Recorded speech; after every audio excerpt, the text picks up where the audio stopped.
The best pitchers in baseball usually don't throw only 2 pitches over 90% of the time, and yet Spencer Strider does exactly that.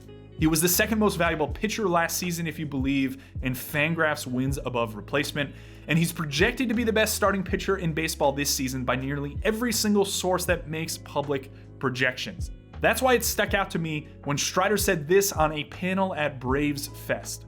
Yeah, the changeup is something I've thrown, really my whole life, but as I've learned more about my body and biomechanics and just my general strengths and weaknesses, it's something that I've come to understand is not an easy pitch for me to throw mechanically. So, I think the ceiling for it is where it is, and there are other pitches that I can learn that I have a higher aptitude for that I might try to learn, and that may be a direction I move in. He said his changeup is basically maxed out, and quote, "There are other pitches I can learn, I might go in that direction." Well, now we're getting interesting. I have 4 thoughts on what I think Strider could be alluding to there, and it starts with the pitch that I'm pretty convinced will be the story of 2024, the splitter.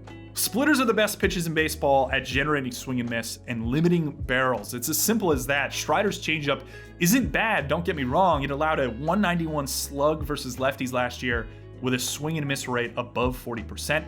That's actually pretty incredible, but I would argue it has to do more with the quality of his fastball rather than the quality of his changeup. It's not a good changeup in the way that Logan Webb's changeup is good, where Webb throws it more than any other pitch in his repertoire. I hear the phrase he pitches off his fastball a lot on broadcasts, and I think it's overused simply because a lot of pitchers just don't have the fastball quality for that to be the logical centerpiece of their repertoire. But I think the exception is Spencer Strider, so I'm comfortable using it with him because his fastball is so dramatically better than his other pitches. He is the epitome of pitching off your fastball. So his comment that his changeup is maxed out probably implies it's going to become a worse pitch from here, or at least that he's hit the maximum usage it can be before he's throwing an okay pitch too much in relation to how good his fastball is. And maybe going to a better pitch from a Stuff Plus perspective would justify more usage of that pitch and act as a better offering independent of his fastball. A splitter would undoubtedly give him more vertical separation from his fastball, which is a recipe for whiffs, and I bet it would be harder than his 87-mile-per-hour changeup. Now, the haters will say that splitters cause injuries, and while there's no real evidence to support that, Ben Brewster of Tread Athletics gave the most intellectual response to this topic that I've seen, pointing out how splitters stretch your primary UCL stabilizer. And I've also heard anecdotally that splitters disperse force through the arm differently because you're not absorbing that force through your fingertips. But I don't think those are reasons to avoid splitters. I just think the reasons to be smart about loading splitters onto arms. And if there's one pitcher in baseball who is smart enough to figure out this splitter conundrum, it is Spencer Strider. Now let's go from the pitch that I'm pretty convinced will take over 2024 in the splitter to the pitch that took over 2023, the sweeper. This is also an option for Strider. And the magic of it is that most guys can just cue curveball out of hand and let the seams of the baseball interacting with the air around the ball do the work, lifting the ball and moving it to the pitcher's glove side, creating lift and sweep.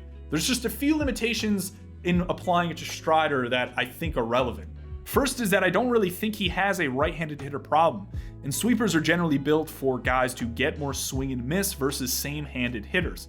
Strider is already doing that. He generated a 42% swing miss rate versus right-handers last season, which is over 15 percentage points above average. So does he need a pitch to give him more swing and miss versus righties? Probably not.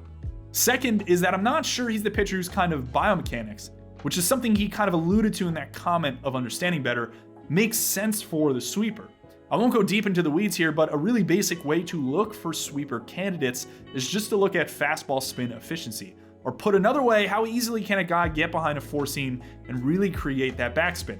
The more efficient a fastball, or the easier you get behind a fastball to create that carry, the less likely you are to be a good sweeper candidate.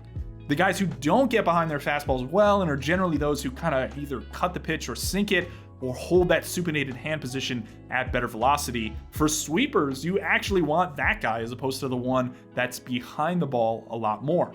Now, we have seen sweepers given to guys who are higher efficiency, like Nick Pivetta, who gets some crazy backspin on his fastball, but for the most part, it's not as frequently tried out with guys like Strider. So I'm skeptical this is something that would get to the point of implementation.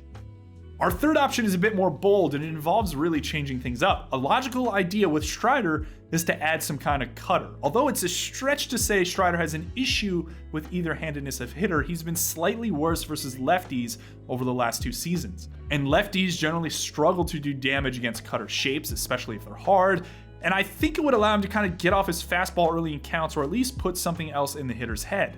The problem is just that in talking to Major League Baseball coaches, a lot of them pointed out the cost of adding a cutter. The idea that by having a guy throw a cutter over the course of the next, say, 3 or 4 months, you would eventually see some bleed of that pitch into their four-seam fastball, and the quality of the four-seam fastball would drop, would lose some vertical, guy starts cutting it a bit. So you have to think about whether you're comfortable losing some shape on that pitcher's fastball. And with a guy like Strider, that's an absolute no-no. His fastball is his best pitch, and I think the cost of adding a cutter in Strider's situation would potentially be cumbersome. So my Galaxy Brain take is to take the current slider and break it into 2 pitches. One of which would turn it into a pure gyro ball, have him rip it a little harder, get it up to like 88-ish miles per hour and see where the movement lands. Likely something that would creep back here on a pitch plot and lose some horizontal movement. But most importantly, it would be underneath where a true cutter would be, so we're doing our best to avoid it hurting his fastball shape. We also have some evidence that when his slider is around 86 miles per hour with more lift, it performs better versus left-handed hitters than when it's more like 84 to 85 with some more depth, which could be some evidence for this pitch working. After that, I would take the present slider shape and try to coax out some more depth and sweep without turning it into a true sweeper. The velo could drop to like 83 or 84 miles per hour, and I think it still would be a pretty good pitch versus right-handed hitters, and the adjustment would allow for it to not blend back into the newer, more gyro-style slider. So you see what I'm thinking here, 1 slider into 2 sliders, each with a preferred handedness of use, and if you want to get freaky, each of those pitches can be used versus either handedness. The obvious hesitation here is just that Strider's slider is so good, why would you adjust it? And I think the rationalization is a tough one to make, but it relates back to what we were talking about with the changeup. His fastball is so much better than everything else in his repertoire. I think it makes everything else better than they appear on the surface. It makes the changeup better despite being a below average graded pitch, and it makes his slider, which isn't even a plus offering per the specs, per the Stuff Plus, an even better pitch. So the idea is to take 1 slider that's kind of a little bit above average and make it 2 sliders that are around the same grade. I think the idea of adding multiple pitches there, especially if he can execute, is a positive sign. It's just, I get that it's crazy to potentially convince Spencer Strider to take the pitch that is dominating hitters and break it down. The fourth option is perhaps the most simple. It's just give him a sinker. This is not as fun of an option because it doesn't really solve, again, for left-handed hitters at all. I do think, however, it would make him an absolute monster versus right-handed hitters, especially when you see that in 0-0 counts, when he's behind, he kind of gets beat up if the hitter manages to put something in play. This happens with most pitchers, but for Strider, the difference is a bit more drastic than most because when he gets ahead in the count against you, you're basically not going to do anything. A sinker would give him something to mix in early counts or behind when he just needs some kind of contact limiter and isn't really shooting for a whiff. It's really low risk, it just also probably comes with lower reward because we're not really fixing the slight split difference versus left-handed hitters. So that's what I got for you. 4 options here as to what I think Spencer Strider could be alluding to and potentially change over the next season or 2. Let me know in the comments what you think. I think I like the first idea of adding a splitter and the fourth idea of adding a sinker in concert together because it doesn't change what you fundamentally have with Strider, it just kind of accentuates what else is going on and it gives him a little extra something versus either-handedness. Our second option of potentially adding a sweeper is fun. I just don't think it works for his biomechanics. And our third option of really playing around that slider is also kind of fun. I'm not entirely sure if it's as easy and simple and low risk as adding the splitter and adding the sinker. Let me know in the comments what you think he should do. And if the answer is nothing, I totally understand. Always wait for the league to react back to you. But the point of pitch design a lot of the times is to give guys tools such that if they run into struggles, they can go to something new. I think this is what Strider is kind of getting at here. So I'm pretty fascinated to watch him in 2024. As always, I'll be in the comments. Thank you for watching.